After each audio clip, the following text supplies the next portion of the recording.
Top of the morning to you. This is Monday with Friday, preparing you for a better week ahead. You may have noticed that some politicians love to talk about how Christian they are. This happens everywhere, from Jamaica to America, with the United Kingdom in between. In the UK, they say the monarchy is not political, but if politics is about power, people and possessions, I think the Brits have been had. Of course, the monarchy unabashedly claims to be the defender of the faith while holding on tightly to what the Bible establishes as the people's possessions.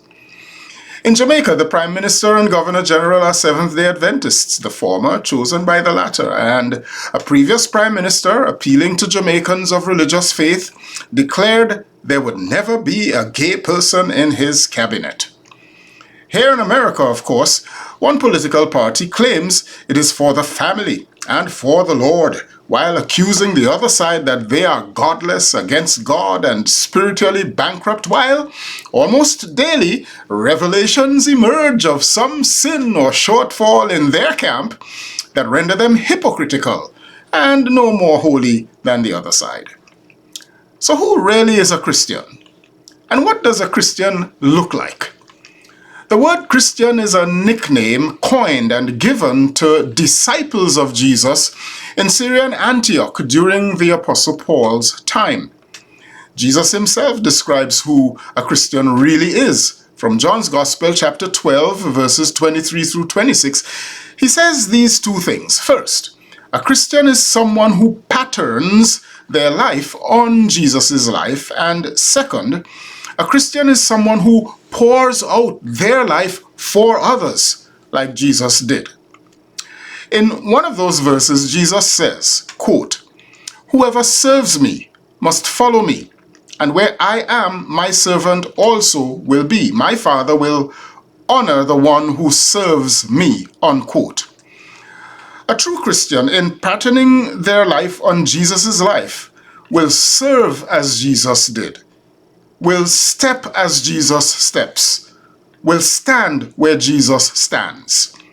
They would not pick and choose whom to serve a wedding cake from their business or whom to serve in public office. They would not avoid stepping onto the high yet dangerous and costly road where Jesus stepped and walked, even though the lower road beckons them and all their friends go there. The stances they take ideologically, sociologically, politically, and morally would all be generous and fair and compassionate, like Jesus was. Oh yes, real Christians pattern their lives on the life of Jesus. At least they try.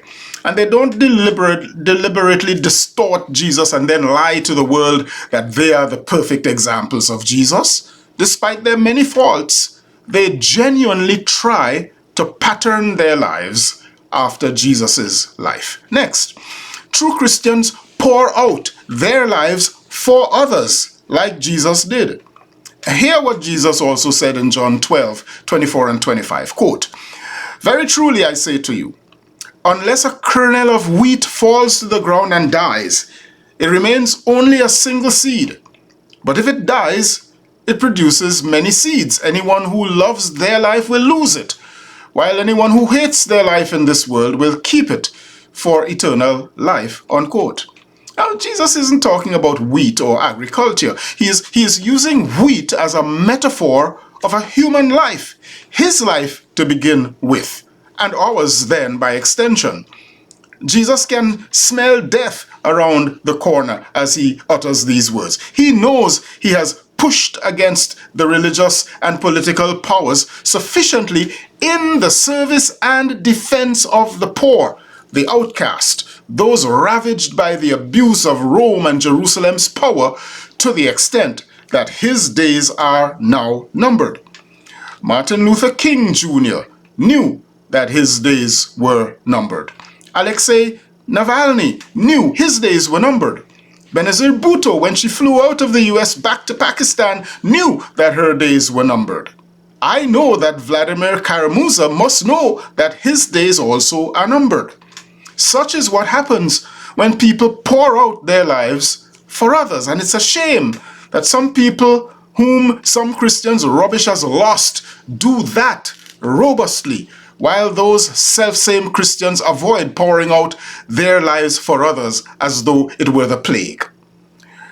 True Christians are willing to be vulnerable, like Jesus. True Christians are willing to be vanquished for doing what is right, like Jesus did.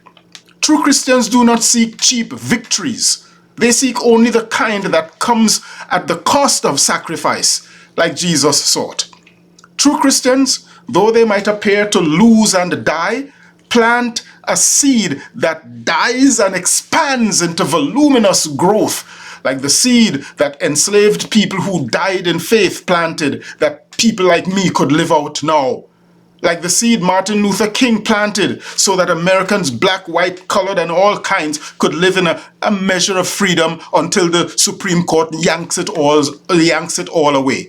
Like the seed Dietrich Bonhoeffer planted, so that Christians could know that when Christ calls a man, Christ calls him to really come and die, but live a life that is of value.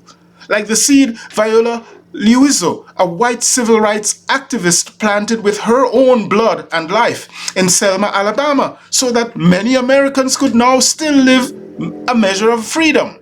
And indeed, like the seed that Jesus planted, that continues to expand worldwide, including in places that don't look like church, and in people who don't say they're Christians. You know what's the implications of all this? Real Christians reject me first and embrace you first.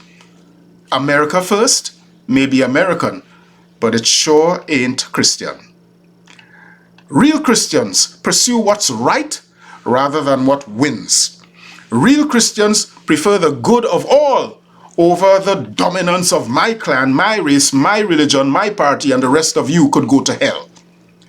Real Christians serve everyone, not just those who love me or believe what I believe. Real Christians risk violence on their own self for doing the unpopular right, rather than promising a bloodbath on others if they don't win. My friends, don't be fooled by the fake Christians walking about the world, or those who are using fake Christians for their own prominence, especially the people with power. They are dangerous people, intent on the destruction of everyone who doesn't look like them, or believe the stuff they believe, or vote for them, or whatever. Wake up and be wise. Please, like and share this video with someone. I am Michael Friday, and your week just got better. I'll see you again soon. Happy Monday. All the truthful way, the genuine way to Friday.